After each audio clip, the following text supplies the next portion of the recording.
Ayan mga bayan, dito na tayo sa tapat ng MOA mga kabady sa Seawall. Ito yung makikita mo dito. Ang dami nang nabago dito. Ayan o. Ayan ang pinakamalaking island mga kabayan. Kita nyo. Parang lawak yan. Parang disyerto na. Hindi mo nga makita yung dagat dito mga kabayan. Kung dito ka dun sa kabila.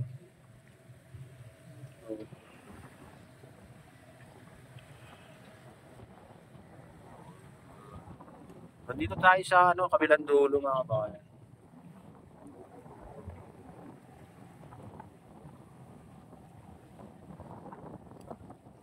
Makita nyo yan.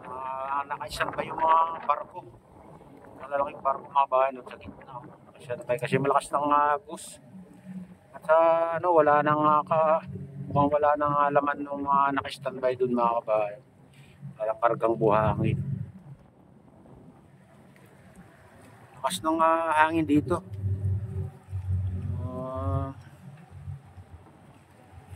Dito napadpad ng dito mga kabayan. Pag ganito malakas ng alon, dami napapadpad na basura galing sa ibang lugar. Buti ka, linis nila dito dati. Kaya hindi masyadong marami ng napadpad ngayon. Inumpisa na naman linisan itong banda mga kabayan. Ayan, sa dulo. Mga nakolekta silang mga basura. Kasi pag sila dito may mga volunteer na nililinis sa Seawall ng MOA mga kabayan. Sabado, Linggo, gano'n sila. Mga volunteers.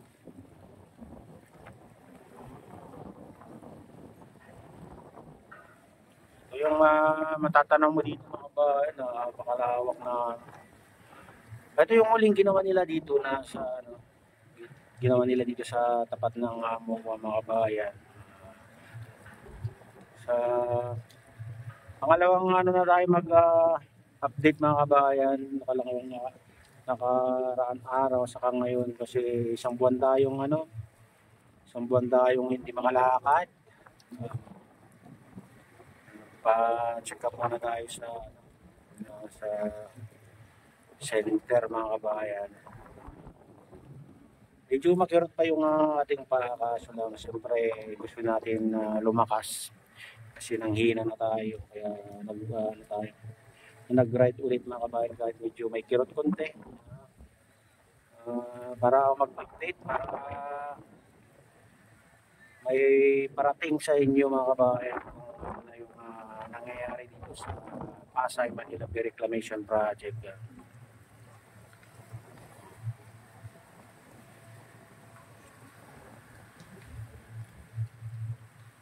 Ito ay wala tayong natatanong na nagtatambak kasi siguro mga kabayan, malakas ng alon kaya hindi sila nag-operate at kumuha ng mga buhangin sa dagat o sa saan man mga kabayan.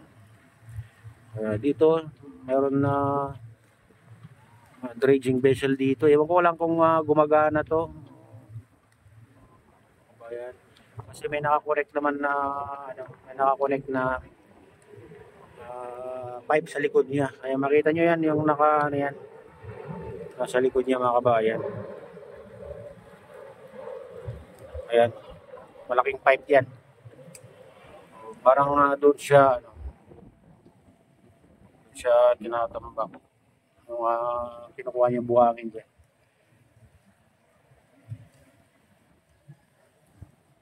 Sa gilid mga kabayan kasi yan. May sukat din siguro ang lawak ng ititira nila dito sa tabi ng Seawall ng MOA. Parang ilog lang.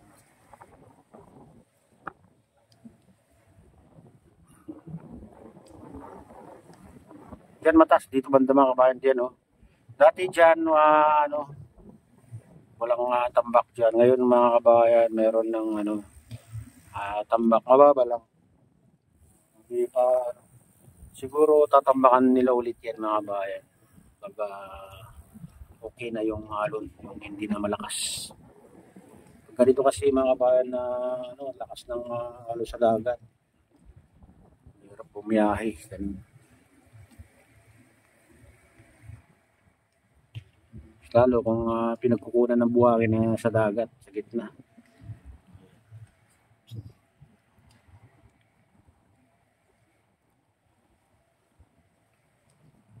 At dito naman banda, mga kabayan,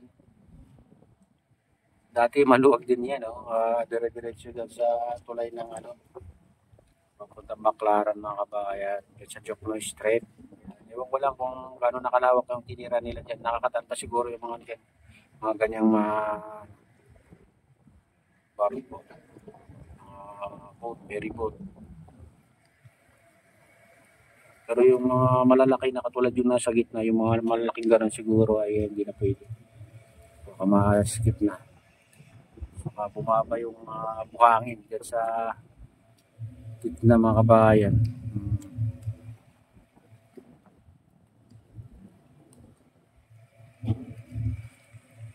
Oh, ganito na ang kulay ng video natin, parang black and white, mga kabayan, dahil alam mo yun naman pag ulap, nagre-reflect yung ulap sa tubig.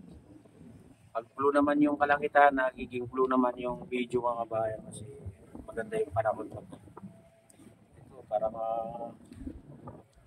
mapag yung paligid hanggang dun, lalo sa parte ng Cavite, mga kabayan. Yan,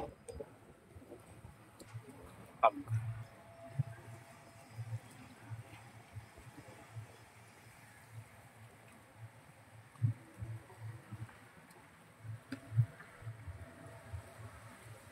siguro ito tinatanggal yung gilid-gilid na bumaba, mga kabayan.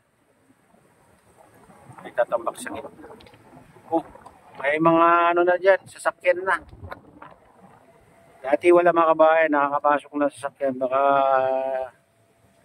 ewan ko lang kung kinarga sa parts. Kaya nakakapasok ng sasakyan din. Oh, meron, 4x4 yan. Ewan ko lang kung diniritso nila yung nandiyan, mga kabayan. Kasi dyan yung nandyan yung mga bayan sa malaking island, nandyan yung sa malapit sa ay dyan sa Jokno Street, mga kabayan, mga galing yung mga sakyan, mga kabayan. Dali yan. May mga nakakadaan na dun. Kasarado na dyan, mga kabayan, kaya meron na nakakapunta dyan na 4x4 na sasakyan. Kasi kung lalakari yan, mga kabayan, mahaba rin yan. Ayan, ito na yung latest update dito sa Pasay Manila Bay Reclamation Project, at shoutout sa inyong lahat. Shoutout din sa lahat ng viewers, mga nagla-like, sa subscribers, sa viewers. Ayan, nag-comment. Ayan, shoutout sa inyong lahat na mga idol. Sana ay lagi kayong ligtas. Saan man kayo napadpad. Sa mga OFW dyan sa ibang bansa, shoutout sa inyong lahat, mga immigrant. Ayan, shoutout din kay Kuya Iyo, kay Adeline, kay Kuya Rick, sa aking misis. Shoutout din sa utol ko dyan, sa naluluway na si Nestor, sa pinsa ko dyan na si Chin. Ayan, shoutout sa inyong lahat dyan. Ayan.